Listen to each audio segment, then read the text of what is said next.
In this lecture we will discuss about the some common terms like atomic number, atomic mass number, isotopes and isobars, which are going to be helpful for the upcoming lectures and upcoming topics. तो सबसे पहले अपन बात करते हैं atomic number की.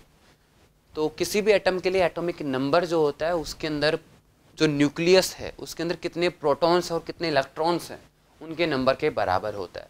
तो मैं कह सकता हूँ atomic number of any atom is nothing but the number of protons और number of electrons present in that atom. यानी किसी भी एटम के न्यूक्लियस में कितने प्रोटॉन हैं या उसके चारों तरफ न्यूक्लियस के चारों तरफ कितने इलेक्ट्रॉन रिवॉल्व कर रहे हैं इन द न्यूट्रल सिचुएशन, वही क्या होता है एटॉमिक नंबर होता है. ठीक है.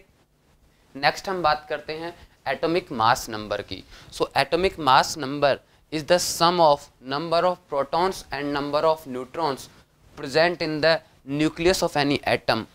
ठीक है. यानी किसी भी एटम के न्यूक्लियस में प्रोटॉन और न्यूट्रॉन के नंबर्स को ऐड कर दिया जाए तो जो नंबर हमें मिलता है उसे हम क्या कहते हैं एटॉमिक मास नंबर कहते हैं. क्या कहते हैं एटॉमिक मास नंबर कहते हैं. तो किसी भी एलिमेंट को रिप्रेजेंटेशन का जो नॉर्मल तरीका है, एक नॉर्मल टेक्निक है, उसमें क्या करते हैं किसी भी एलिमेंट को रिप्रेजेंट करते हैं कैपिटल एक्स से और सब स्क्रिप्ट को डिनोट किया जाता है as a atomic number. And atomic number के लिए अपन रिप्रेजेंटेशन के लिए लेते हैं जेड. तो Z denotes the atomic number and super script में यूज़ किया जाता है कैपिटल ए और कैपिटल ए किसको बताता है एटॉमिक मास नंबर को. तो यहाँ पे आप एक जनरल रिप्रेजेंटेशन देख सकते हो किसी भी एलिमेंट की. जेड एक्स ए, जेड क्या बता रहा है एटॉमिक नंबर बता रहा है, एक्स क्या बता रहा है एलिमेंट को बता रहा है, ए किसको बता रहा है एटॉमिक मास नंबर को बता रहा है. ठीक है. फॉर एग्जांपल 8 और 16, तो यहाँ पे 8 क्या बता रहा है एटॉमिक नंबर बता रहा है, ओ का मतलब ऑक्सीजन, 16 क्या है एटॉमिक मास नंबर है. क्लियर है. अब नेक्स्ट हम बात करते हैं आइसोबार एंड आइसोटोप्स की. So isobars are atoms which have same atomic mass number but different atomic number.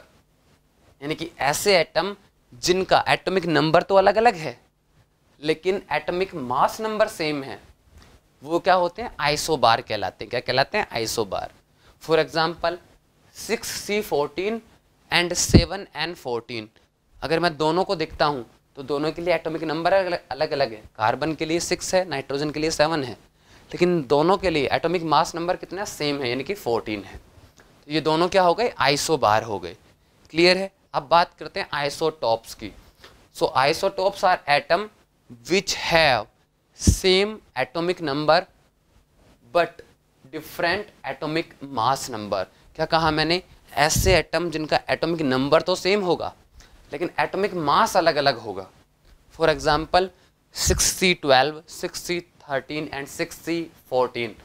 यहाँ पे कार्बन के हमारे पास कितने आइसोटोप है, 3 आइसोटोप हैं, 6C12, 6C13 एंड 6C14. दोनों में फ़र्क क्या है, दोनों का एटॉमिक नंबर तो सेम है, आइसोटोप में एटॉमिक नंबर सेम होगा, एटॉमिक मास नंबर अलग अलग है. अब एटॉमिक नंबर किसको बताता है नंबर ऑफ प्रोटॉन और नंबर ऑफ इलेक्ट्रॉन को बताता है. तो नंबर ऑफ प्रोटॉन तो तीनों में सेम है, मतलब नंबर ऑफ न्यूट्रॉन्स अलग अलग हैं. तो आप ये भी कह सकते हो कि आइसोटोप के अंदर नंबर ऑफ न्यूट्रॉन्स अलग अलग होते हैं. 6C12 के अंदर 6 प्रोटॉन 6 न्यूट्रॉन है, 6C13 के अंदर 6 प्रोटॉन 7 न्यूट्रॉन्स हैं और 6C14 के अंदर 6 प्रोटॉन 8 न्यूट्रॉन है. ऐसे ही हमारे पास हाइड्रोजन के भी नेचर के अंदर 3 आइसोटोप होते हैं, protium, deuterium and tritium. Protium के लिए जो नोटेशन है वो 1H1 होता है, ड्यूटेरियम के लिए 1H2 होता है, ट्राइटियम के लिए 1H3 होता है. तो प्रोटियम के अंदर न्यूक्लियस में सिर्फ प्रोटॉन होता है, न्यूट्रॉन नहीं होते हैं. ड्यूटेरियम में क्या होगा, एक प्रोटॉन एक न्यूट्रॉन होगा. और ट्राइटियम में क्या होगा, ट्राइटियम में एक प्रोटॉन और 2 न्यूट्रॉन होंगे. तो इस तरीके से आपको समझ में आ गया होगा कि आइसोबार क्या होते हैं और आइसोटोप क्या होते हैं. आइसोबार में एटॉमिक नंबर डिफरेंट होगा, एटॉमिक मास सेम होगा, लेकिन आइसोटोप में एटॉमिक नंबर डिफरेंट नहीं होगा, एटॉमिक नंबर सेम होगा, एटॉमिक मास नंबर डिफरेंट होगा. ठीक है. तो यहाँ से हमारा आइसोबार और आइसोटोप क्लियर हो जाता है. मिलते हैं नेक्स्ट लेक्चर में. Stay safe, take care.